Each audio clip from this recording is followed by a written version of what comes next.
right now, there are literally 8-year-olds trading barrier-destroying chemical exfoliants at recess. Yeah, it's wild. It's crazy. And millions of adults are knowingly slathering themselves in, high concentration acids, petroleum byproducts, and inflammatory agents.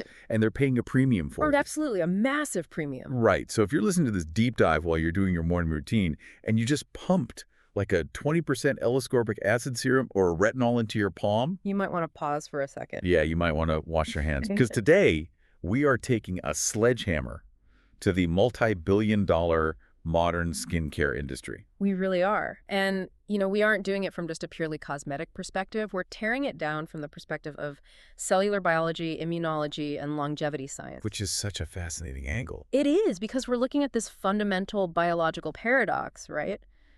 Society is spending an astronomical amount of money on products explicitly marketed to make us look younger.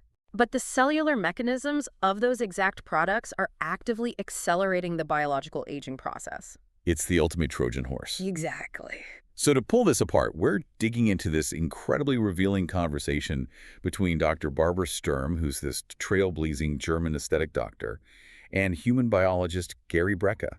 And their discussion, it doesn't just offer a few new product recommendations. It demands a complete paradigm shift in how we view our own biology. Yeah, our mission today is really to unmask this actual chemical warfare happening on our bathroom counters.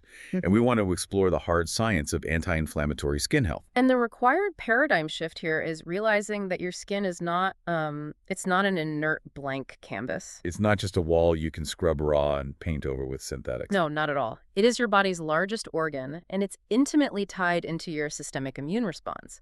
So to understand the science we're about to unpack, we have to stop treating skincare as surface-level vanity. Right. And start treating it as immunology. Which I think makes Dr. Sturm's background so compelling, because she didn't start out in cosmetology or dermatology, right? Right. She started her medical career in orthopedics. Orthopedics. Yeah. Like treating joint degradation, specifically osteoarthritis in the knees. Yeah. And the leap from repairing a degenerating knee joint to revolutionizing skin longevity, it seems like a massive jump at first glance. It does, but biologically, it's the exact same battlefield. The exact same battlefield, because the enemy is identical. Exactly. The enemy is inflammation.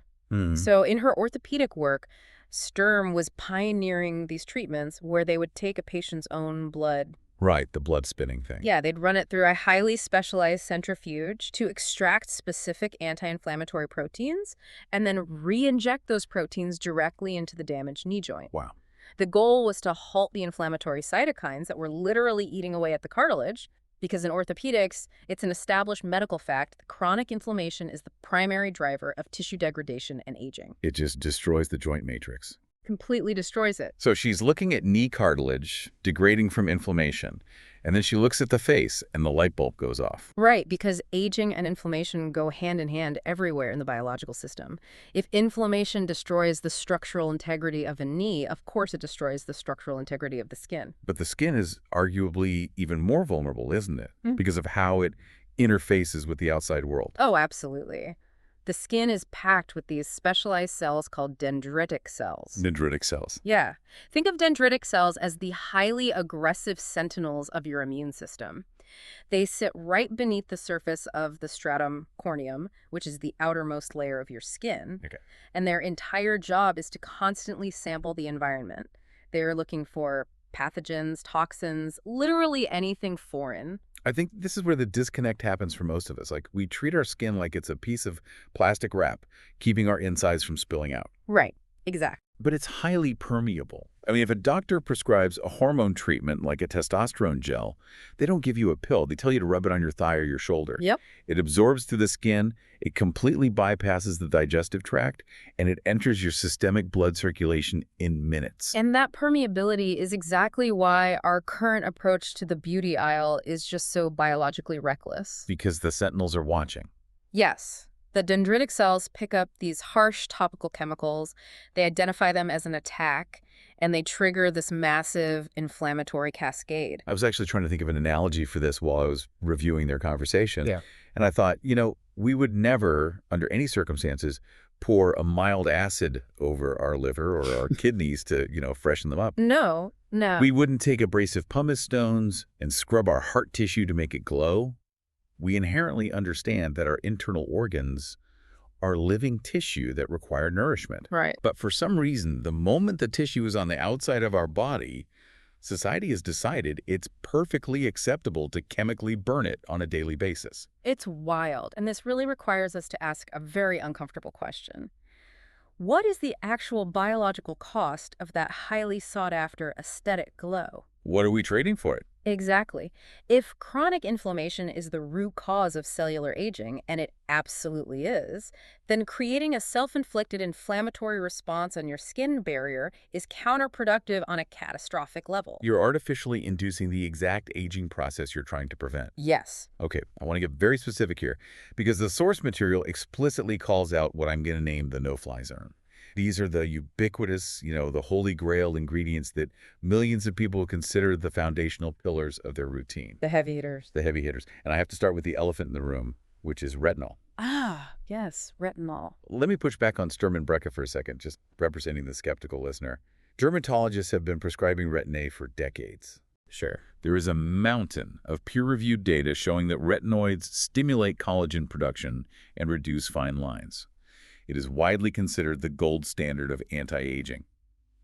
Are they really claiming all of that established science is fundamentally wrong? Well, no. The science showing that retinoids stimulate cellular turnover is completely accurate.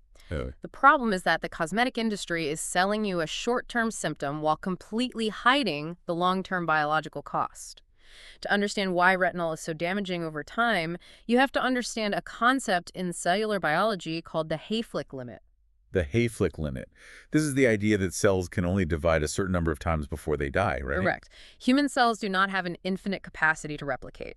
A typical somatic cell can divide roughly 40 to 60 times before it reaches senescence. Senescence meaning it just stops dividing. Yeah, it essentially retires. So Yeah. when you apply retinol to the skin, you are artificially forcing those cells to divide and shed at an incredibly rapid, highly unnatural pace. Okay, so you get that fresh, baby-smooth skin almost immediately Right. because you've basically forced a brand new layer to the surface. Yes, but you are effectively redlining your biological engine. You are burning through your cellular reserves. Wow. By artificially accelerating that turnover rate, you're rushing those cells toward their Hayflick limit. You are borrowing from your skin's biological future. That makes so much sense. So the temporary reduction in fine lines comes at the cost of premature cellular exhaustion later on. Exactly.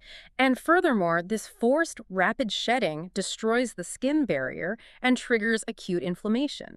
Your skin becomes chronically hypersensitive. You have literally stripped off your body's armor. Its definition of a Pyrrhic victory.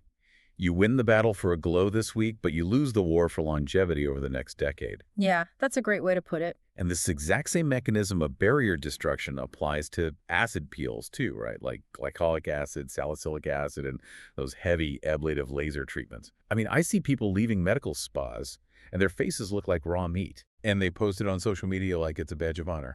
It is.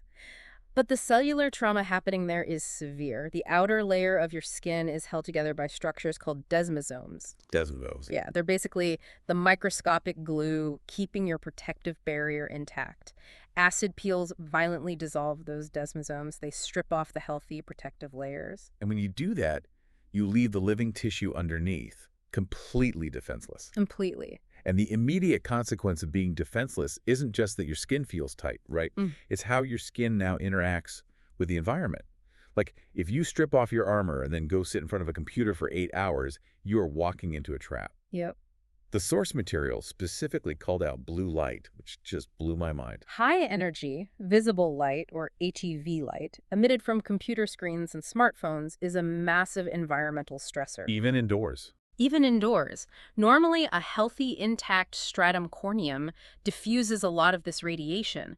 But if you have chemically peeled your face, that HEV light penetrates incredibly deep into the dermis. It induces severe oxidative stress and free radical damage. Which triggers the melanocytes, right? Yeah. From what I understand, when the skin is traumatized, the cells that produce pigment, the melanocytes, they basically panic. Right. They realize the carrier is gone, so they flood the area with melanin, trying to create a makeshift parasol to protect the DNA in the deeper layers. So that is the exact mechanism of post-inflammatory hyperpigmentation. It is. People use intense acid peels because they want to get rid of, a few dark sunspots, Yeah. but because they have obliterated their barrier, their skin overreacts to basic indoor lighting and environmental pollution. Ultimately creating massive patches of new, darker pigmentation. Exactly. It's a completely self-defeating cycle. Okay, let's talk about vitamin C. Yeah. Because I think most of our listeners know to avoid aggressive chemical peels by now. Mhm. But vitamin C has this, halo around it. It does. We associate it with health, immune support, orange juice. But Gary Brecka tells this story in the source material about finding an old bottle of high-concentration vitamin C in his drawer, applying it to his face, and it physically stung him. Yeah. Why does something we associate with healing cause physical pain? Well, it's because of the chemical state of the ingredient being used. The skincare industry is obsessed with high concentrations because, higher numbers just look better on a label. Right. The most common form used is L-ascorbic acid, and you will routinely see it sold at a 20% concentration. Which sounds great to a consumer, 20% must be twice as good as 10%. From a marketing standpoint, sure, but from a chemical standpoint, it's a disaster. The skin naturally sits at a slightly acidic pH, usually around 4.7 to 5.0. Okay.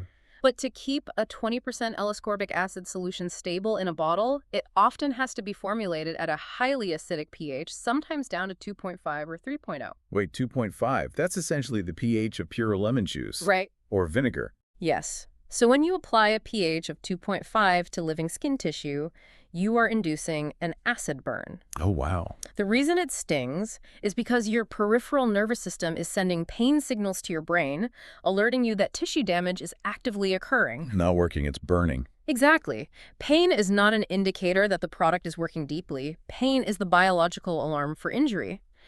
At that concentration, L-ascorbic acid ceases to be an antioxidant therapy and simply becomes another barrier-destroying acid peel. That's insane. And to round out this no-fly list, we really have to touch on the ubiquitous fillers, mineral oil. I think a lot of our listeners are savvy enough to know that mineral oil is just a polite term for a petroleum byproduct. Right. It's essentially refined gasoline jelly. Yeah. But if it's so widely known that it's cheap filler, why is it still in literally everything? And mechanically, what is it actually doing to the cell? Well, it's used because it is incredibly cheap to manufacture. It has an infinite shelf life, and it creates this immediate artificial feeling of smoothness on the skin. It feels nice. It feels nice initially, but mechanically it is disastrous.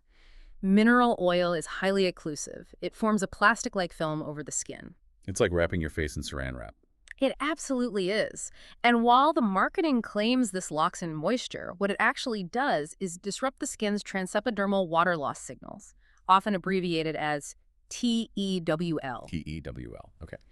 Your skin has a highly sophisticated sensory system that monitors moisture levels. When you coat the skin in petroleum, you artificially trap sweat and heat, and you basically trick the deeper layers of the skin into thinking they are perfectly hydrated. Oh, I see. So the skin stops producing its own natural lipids and hyaluronic acid. Correct. The skin's internal hydration factories just shut down. The moment you wash that mineral oil off, your skin is drastically more dehydrated than before you applied it. Which creates a chemical dependency. Yes. You feel dry, so you apply more petroleum, continually suppressing your body's natural moisture production.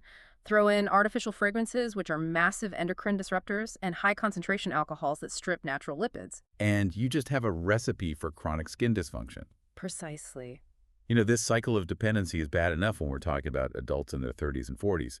But this deep dive takes a genuinely concerning turn when we look at the demographic shift in the beauty industry. It really does. The marketing machine has successfully captured a highly vulnerable population. Tweens. Yeah, this is a huge problem. The Sephora kid epidemic. It isn't just a funny internet meme about messy makeup testers. We are seeing girls as young as 8, 9, 12 years old who are obsessed with these elaborate, multi-step skincare routine. Right. And they aren't playing with harmless tinted water. They're buying the exact same harsh retinols, the 20% L-ascorbic acids, and the synthetic fragrances we just discussed. And the biological implications of this trend are severe. We aren't just talking about temporary skin irritation. We are talking about systemic interference during the most critical biological window of a human's development. Yes, puberty.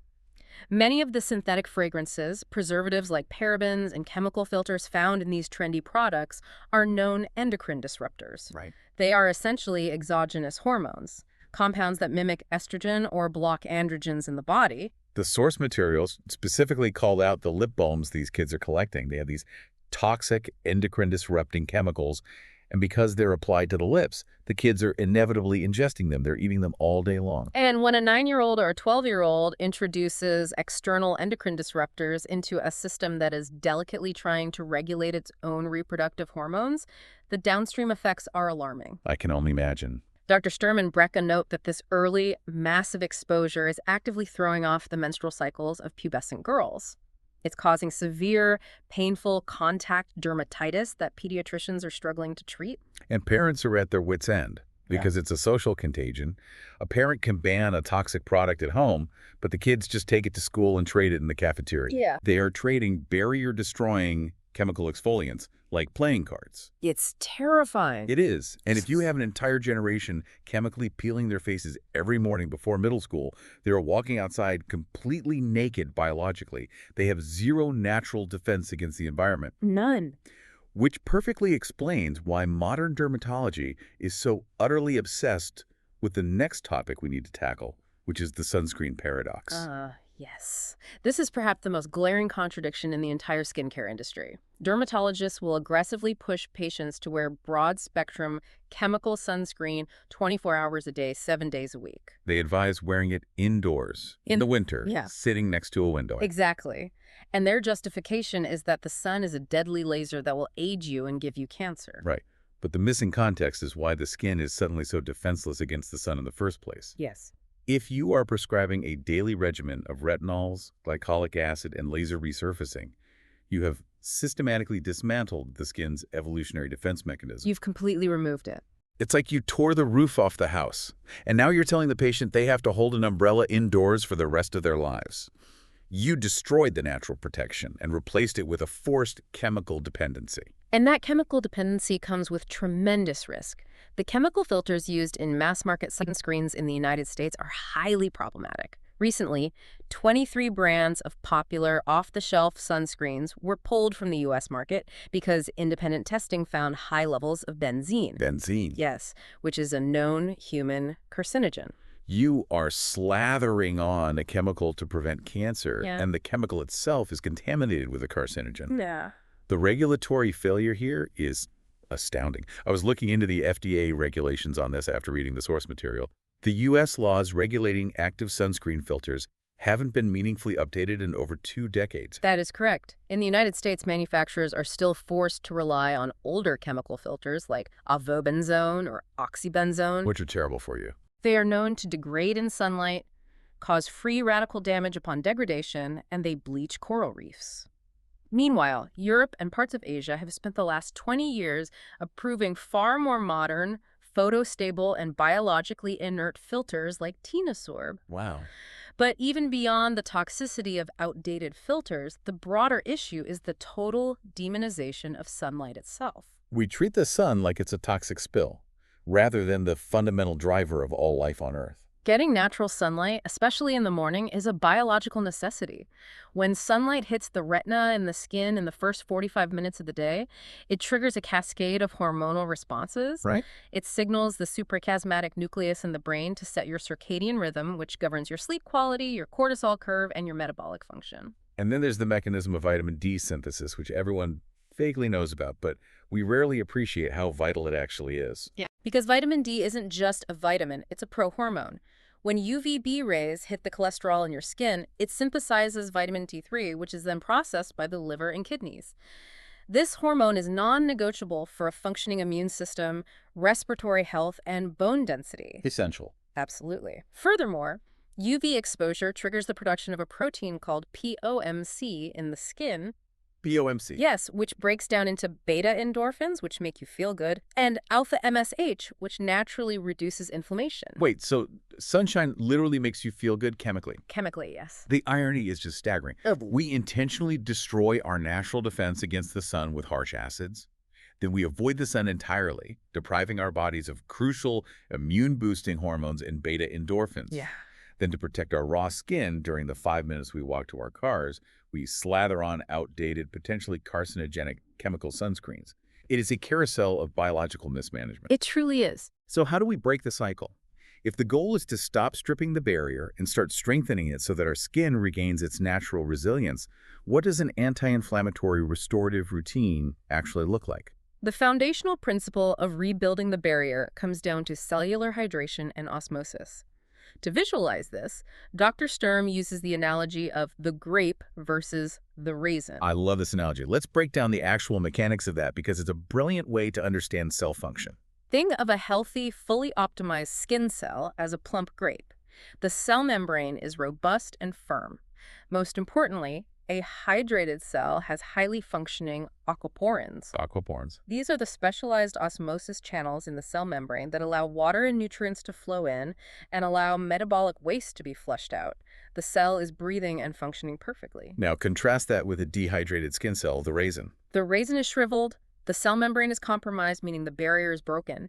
Because there is no internal fluid pressure, those osmosis channels basically collapse. Wow. The cell can no longer absorb nutrients efficiently, and it cannot expel its own waste. It becomes a toxic, stagnant environment. So the entire game of skincare isn't about burning off the raisins. Yeah. It's about rehydrating them back into grapes. Yes. And the non-negotiable molecule for this, the white t-shirt of any skincare routine that you must put on morning and night is hyaluronic acid. Absolutely. But I want to get granular here because the beauty aisle is flooded with cheap hyaluronic acid serums that don't do anything. Right. It all comes down to molecular weight. Exactly.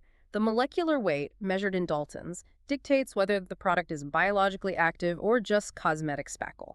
Hyaluronic acid is a massive molecule naturally. If you buy a cheap serum, it is likely formulated entirely with high molecular weight hyaluronic acid. Meaning the molecules are physically too large to penetrate the stratum corneum. Yes. It just sits on top of the skin. It might feel nice and cooling, but it washes off at the end of the day, having done zero structural work. A clinically effective hyaluronic serum must contain multiple molecular weights. You need the high molecular weight molecules to sit on the surface to instantly hydrate the outer barrier and prevent transepidermal water loss. But crucially, you also need low molecular weight and medium molecular weight molecules. Because those smaller chains can actually slip through the desmosomes and penetrate down into the dermis. Yes. They penetrate deeply to replenish the skin's internal moisture reservoirs, turning the raisins back into grapes from the inside out. It is deep structural hydration rather than superficial coating. Which brings us back to our old friend vitamin C. If we're throwing out the 20% L-ascorbic acid that acts like a chemical burn, how do we get the antioxidant protection and collagen synthesis without destroying the barrier? We rely on botanical biocompatible alternatives. The source material highlights the kakadu plum, a plant native to Australia. I looked into this. It is a nutritional powerhouse. It really is. It is roughly 50 times richer in naturally occurring vitamin C than an orange. 50 times. Yeah. And when you extract vitamin C from a complex botanical source like this and keep the concentration at a biocompatible level, usually under 5%, the skin recognizes it as nourishment rather than an acid attack. So you get the radiance, you neutralize the free radicals caused by UV light, and you stimulate collagen, all while keeping the pH of the skin perfectly balanced. Exactly. It's working with the skin, not against it. What about exfoliation? Because even if we agree to stop burning our faces off, people still have dead skin cells, the skin sheds. Listeners are going to want to know how to keep their pores from clogging if they can't use a physical scrub or a chemical peel. The elegant biological solution is an enzyme cleanser. Rather than using an acid to violently burn off everything or crushed walnut shells to mechanically tear the skin. Which sounds awful. It is. Yeah. You use gentle powder exfoliants containing enzymes like lipase and protease. How do those enzymes actually work on the skin? Well, when you mix the powder with a little water, ideally in the shower where the steam has softened the skin, these enzymes act like biological scissors. They specifically target and dissolve the dead protein bonds and excess lipids holding the dead skin cells on the surface. They just detach them. They detach the dead cells cleanly without inflicting any chemical trauma on the healthy, living tissue underneath.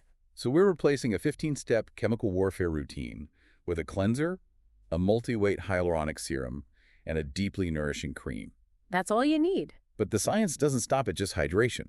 I want to delve into the chromosomal level here because Dr. Sturm is highly focused on telomeres. This is fascinating stuff. The shoelace analogy is famous in longevity circles, but I want to understand how a topical cream can actually influence our DNA. This is where skincare meets cutting-edge longevity science.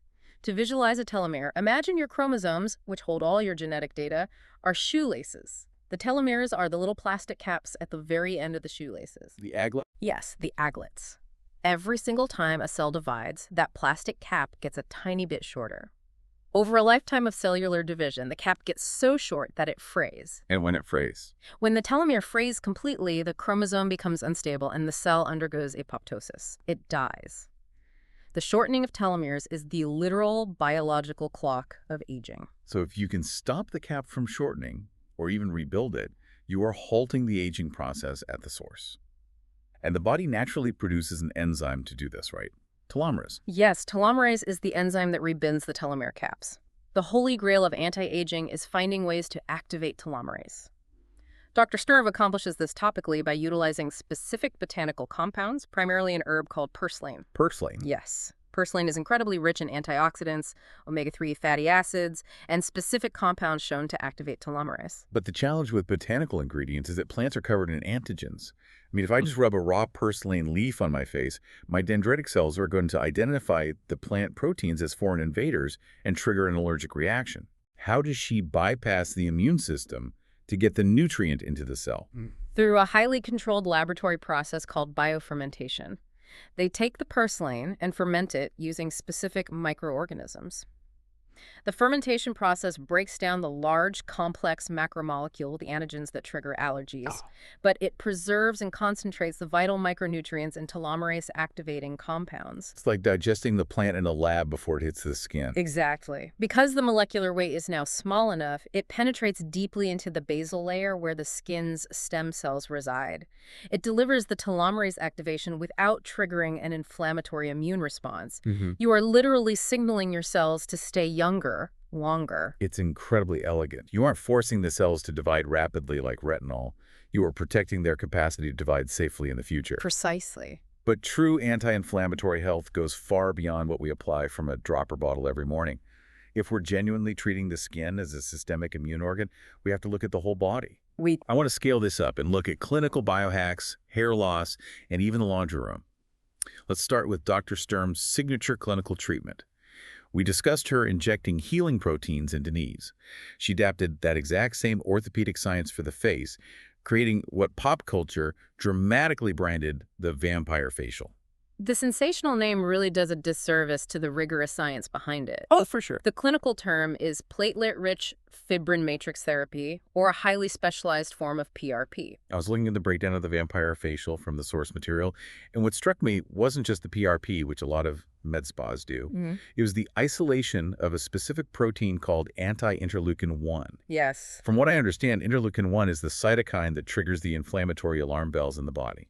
You've hit the nail on the head. Interleukin-1 is a highly destructive pro-inflammatory cytokine.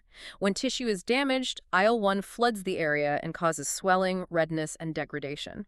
In Dr. Sturm's clinical procedure, they draw the patient's blood and spin it in a centrifuge at an ultra-high speed of 8,000 RPM. This specific gravitational force doesn't just separate the red blood cells from the plasma, it isolates the anti-interleukin-1 proteins. And anti-IL-1 is the receptor antagonist. Yeah. It basically plugs the keyhole so the inflammation signal can't get through. Precisely. They take these concentrated anti-IL-1 proteins, suspend them in hyaluronic acid, and inject them back into the dermal layer of the patient's face. That's wild. You are taking the patient's own biological fire extinguisher, concentrating it, and deploying it into the skin to halt inflammatory aging at the receptor level.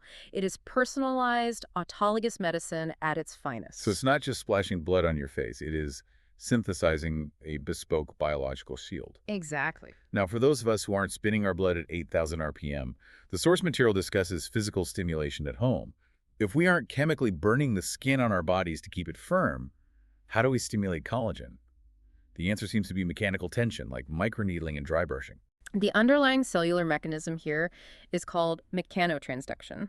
Your skin contains cells called fibroblasts, which are the factories that produce collagen and elastin. Okay. Fibroblasts respond remarkably well to physical tension. With microneedling, the goal is not to cause trauma. You do not need to bleed to stimulate collagen.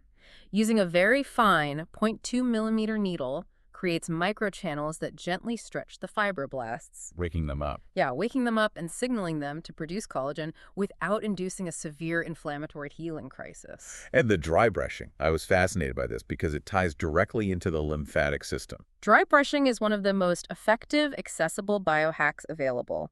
You take a firm bristle brush before your shower and you vigorously brush your dry skin, always brushing in upward strokes towards the heart. Why specifically towards the heart? Because your lymphatic system, which is your body's waste disposal network, does not have a pump like the circulatory system has the heart.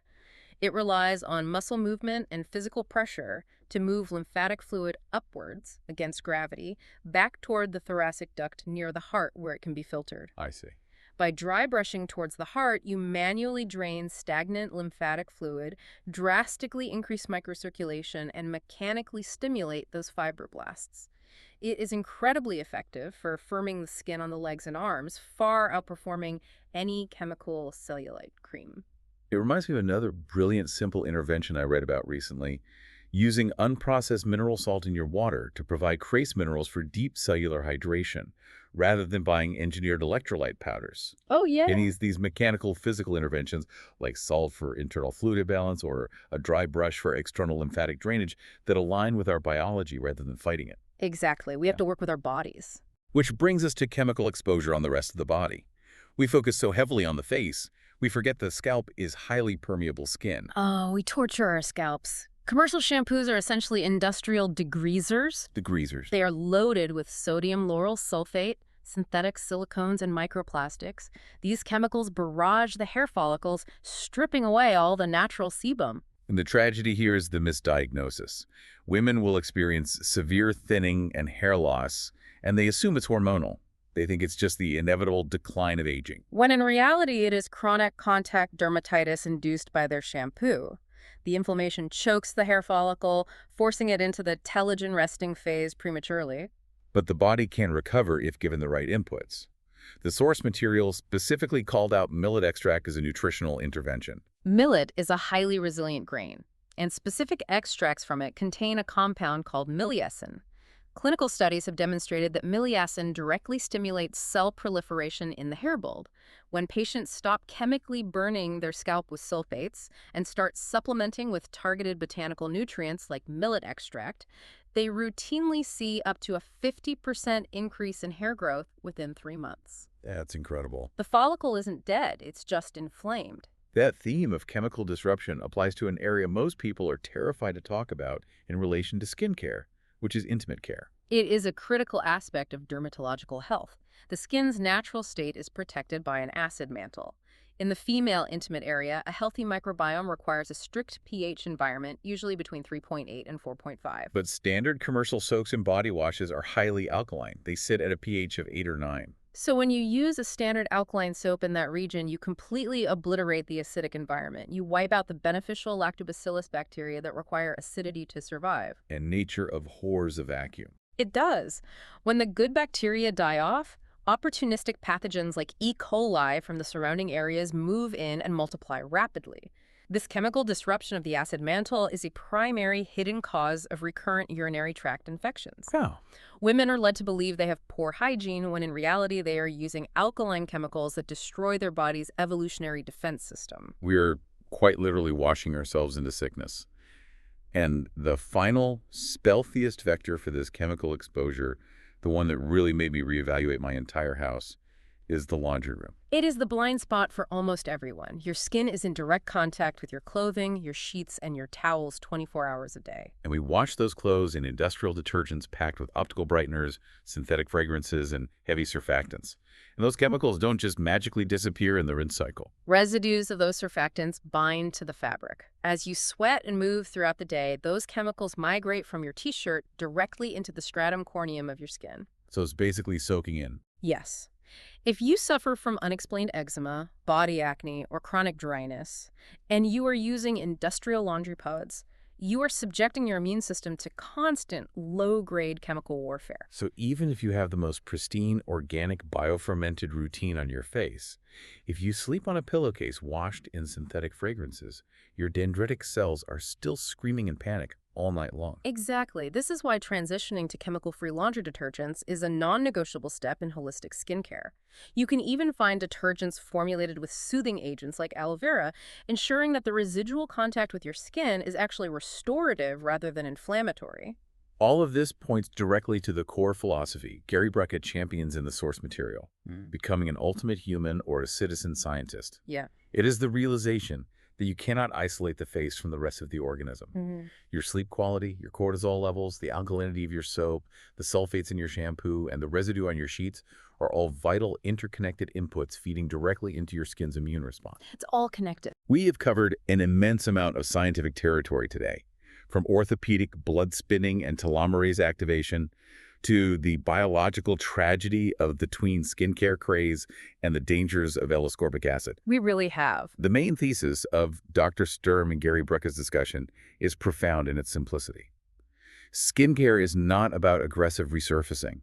It is not about burning, peeling, and forcing unnatural cellular division. True skin health is about deep cellular hydration, providing the precise molecular nutrients the cell needs to function, and fundamentally respecting the skin as a living, breathing organ of your immune system. It is a shift from destruction to nourishment. It is recognizing that the skin has an innate capacity to heal itself, provided we stop actively attacking it with trending chemicals. Which leaves me with this final provocative thought to mull over, and it really crystallizes everything we've unpacked today. Yeah. Think about human evolutionary history. Over millions of years, we evolved a highly sophisticated, self-regulating skin microbiome. The acid mantle, the desmosomes, the dendritic cells. It is an evolutionary marvel designed specifically to protect our internal organs from a brutal, unforgiving environment. It survived ice ages and harsh ultraviolet radiation. Yet, in just the last 50 years, a brilliant marketing apparatus has convinced us that this incredible evolutionary shield is somehow inherently flawed, that it is gross, that we need to scrub it away, acid burn it off, and replace it with a cocktail of synthetic petroleum-based chemicals designed in a lab last Tuesday. That's so true. Maybe the ultimate biohack for anti-aging isn't discovering a brand new abrasive synthetic compound. Maybe the greatest, most radical thing we can do for our longevity is to simply stop the friendly fire, to get out of our body's way, support the barrier, and let our biology do what it has spent millions of years evolving to do: heal itself. I couldn't agree more. Think about that the next time you walk down a brightly lit skincare aisle.